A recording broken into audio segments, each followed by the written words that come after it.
ஸ்ரீ வராக புராணம் 10ஆம் அத்தியாயம். வாசு மன்னன்.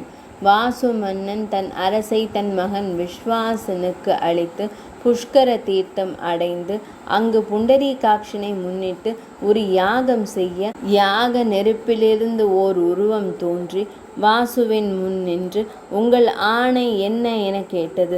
வாசு அந்த உருவத்தை பார்த்து, நீ யார், எங்கிருந்து வந்தாய் என வினவினான். அதற்கு அவ்வுருவம் கூறிய வரலாறு கீழே தரப்பட்டுள்ளது. முற்பிறவியில் வாசு காஷ்மீர மன்னனாக இருந்தான்.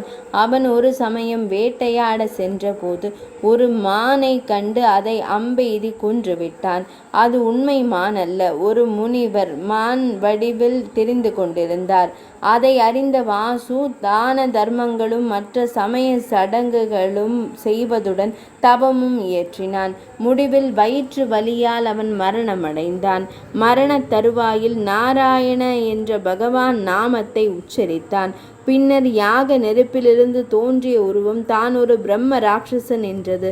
வாசு மான் வடிவில் இருந்த மானை, அதாவது பிராமணனை கொன்றதால் அது வாசு மன்னன் உடலில் புகுந்து இருந்ததாகவும், அதுவே அவனது மரண தருவாயில் தண்டனையாக வயிற்று வலி கொடுத்ததாகவும் கூறிற்று. வாசுவின் நாராயண நாம உச்சரிப்பால் அவன் விஷ்ணு தூதர்களால் சொர்க்கம் அழைத்து செல்லப்பட்டான். விஷ்ணு தூதர்கள் பிரம்ம ராட்சஸை வாசுவின் உடலிலிருந்து விரட்டி அடித்தனர். வாசு சொர்க்கலோகத்தில் பல ஆண்டுகள் மகிழ்ச்சியுடன் வாசம் செய்தான்.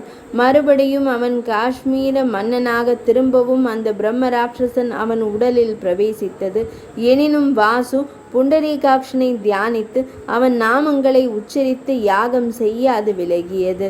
இப்போது அதன் பாவங்கள் புண்டரீக நாமங்களை கேட்டதன் பயனாக விலகிவிட்டன. அது மறுபடியும் ஒரு தர்மவான் ஆயிற்று. வாசு பிரம்ம ராட்சசனால் தன் முற்பிறவிகளை குறித்து அறிய நேர்ந்ததால் அதற்கொரு வரம் அளித்தான். அதாவது அது தர்மவியாதன் என்ற வேடனாக தர்மவானான வேடன் பிறக்கும்படி வரம். பின்னர் வாசு வைகுந்த பிராப்தி அடைந்தான். 10ஆம் அத்தியாயம் நிறைவடைந்தது.